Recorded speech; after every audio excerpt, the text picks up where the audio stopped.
First off, we just want to say thank you so much to Ken Orman for being here with us today to do a quick little interview in anticipation of Dolly Parton's Smoky Mountain Christmas Carol coming all the way to South Alabama from New York, right? That's right. Um, we are thrilled to have you guys. This is a brand new state-of-the-art 50,000 square foot facility built on the campus of Enterprise State Community College. And so when we had the opportunity to bring Dolly Parton Smoky Mountain Christmas Carol and it fit just right into your routing, we said sold. So we are thrilled to have you guys and we are excited to show you some Southern hospitality while you're here. So can't wait to have you and your crew. So I do have some questions. First off, because you are playing Scrooge, of course, in the play. Scrooge has been portrayed in so many ways over the years. And what makes playing him in Dolly Parton's Smoky Mountain Christmas Carol unique to you? It's a great question. Well, let me tell you, we're super excited to be coming there. And just based on this little tiny screen here, it looks like a wonderful facility. So Yeah, congratulations to that. yeah, thank Um, you. you're welcome. Yeah. Playing Scrooge for Dolly Parton's Christmas Carol is so Scrooge traditionally is, English, very stuffy, that Mhm. sort of thing. And in this version, um, he's not stuffy, but all of those nasty traits that the original Scrooge has carries forward into this very American telling of it.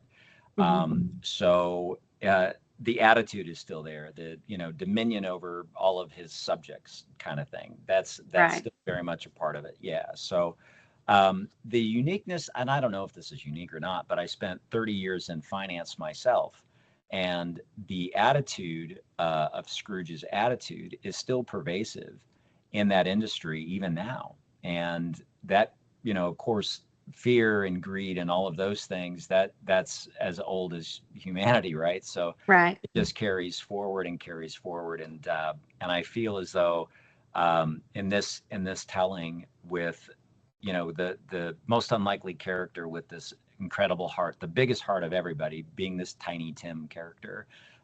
Eventually, his unconditional acceptance and love of this hardened heart eventually melts it, and that's the Mhm. thing in this telling. It's not necessarily Scrooge uh, seeing his death, his demise, but it's the potential of what could happen to Tiny Tim that eventually just breaks him. So, um, yeah, I think, Yeah.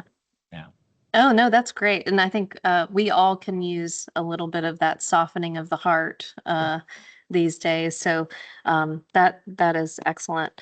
Um, so this version is set in in Smoky Mountain mining town in the 1930s, which obviously was a very difficult time for many people, maybe not for Scrooge at the time, right? So how does that setting change the way the story feels compared to Dickens' London? right, yeah. Well, it's very American. Hmm. It's a small town, and so everybody knows everybody, and the community bonds together over the snow, over all their circumstances that everybody has. Their community is being oppressed by the industry that owns them, and particularly Hmm. this man that represents that. And so I think the the biggest difference when I was reading the script, it's very incredibly sentimental, and which it's not beating you over the head with it, but it's just this thread throughout the entire script that you don't necessarily see that through Dickens, although you have this nostalgic sort of feel Hmm. with Dickens, and Dolly's in the script by David H. Bell. It pulls you along, and the music is unbelievable. It's just Oh, yeah. incredible. Oh my gosh, it's crazy beautiful. Well, it's Dolly. It's Dolly, Yeah. and yet that's It's exactly right. iconic, I'm Yep, sure. Yeah. it's Dolly. Yeah. Well, that's excellent. So speaking of the music, so the music is the heart of this show, of course. I have had lots of people ask me, "Is Dolly coming?"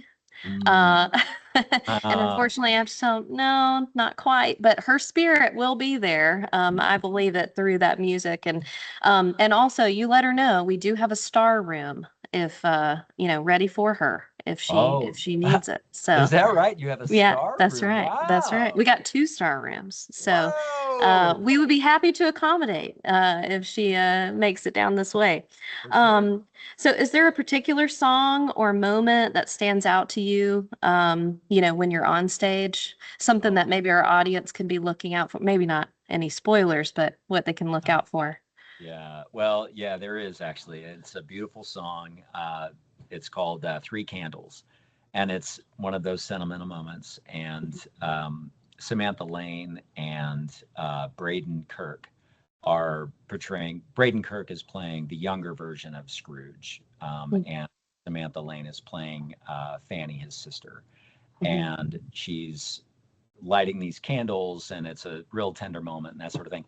And the very first rehearsal, I'm standing there watching them, and I had this moment where it was like I was watching my kids, Aw. and I was like, oh, I'm getting all choked up, you know. Yeah, Like I gotta, like, wait, hang on a second, Anyway, but yeah, that it's. I don't want to say like the whole show is gonna make you cry. right. It's very funny. Some Mhm. some really great moments, and these. I mean, there's some horrible moments as well. So it's yeah, Right. it's everything. Okay, well, that makes for a great show. Yeah. Um, you'll be performing here at the Baker Center in Enterprise on November 22nd at 7 p.m. So if anybody's watching this, we still have tickets on sale. Get them while they last, right? So what do you hope that our local audience takes away from this holiday story? Well, I whatever what's in the script, what's on the page is what I hope they take away from it. And the thing that I took away from it, and it took me a little while to land on this, but is the just the power of unconditional love. Mhm. How this again, the tiniest person has the biggest heart, and Yeah. that's what breaks down this person. And not to forget the power of unconditional love Mhm. and acceptance of people. Yeah. Yeah, I hope that's they get that same sense. Yeah. Maybe I'm just Well, projecting myself into it. no, no, and I think you kind of spoke on the community aspect as well. And so our population here in Enterprise is about 30,000, Okay. and we have our local military that's here, and we have a really strong sense of community, being a smaller city in Alabama. And so I think a lot of people are going to kind of relate to that resilience of community, and also, um, we'll have to talk to you more about the boll weevil. Okay. So the boll weevil. So let me give you just a quick little story. So we have the boll weevil monument, which you will have to see while you're here. Okay. It's in our downtown. You can Google it later. Okay. Um, First thing I'm doing but after we get off this. that's right. That's right. So the boll weevil. So it is like a Grecian goddess. She's holding a boll weevil, which is a beetle. It's a very small, tiny black beetle. And so in the late 1800s, early 1900s, the boll weevil came through from Texas into the southeast and destroyed all of the cotton crops.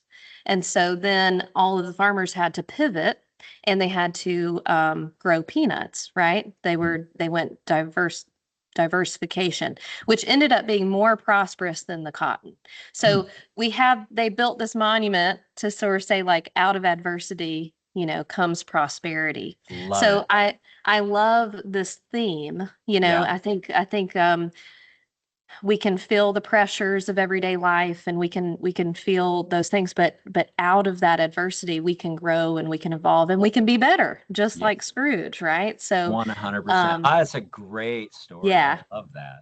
yeah. So Google it and then I'll Yeah. get you some boll weevil swag before you when you come down. And you tell the Bull crew because Eagles. we're gonna have it ready for you. I promise. It's gonna be great. This will be one of the best places you come. I promise. Sounds like Um, So, just kind of a final question here. If you could invite one of the ghosts from the story to dinner in Enterprise, which one would it be and why? Yeah, yeah.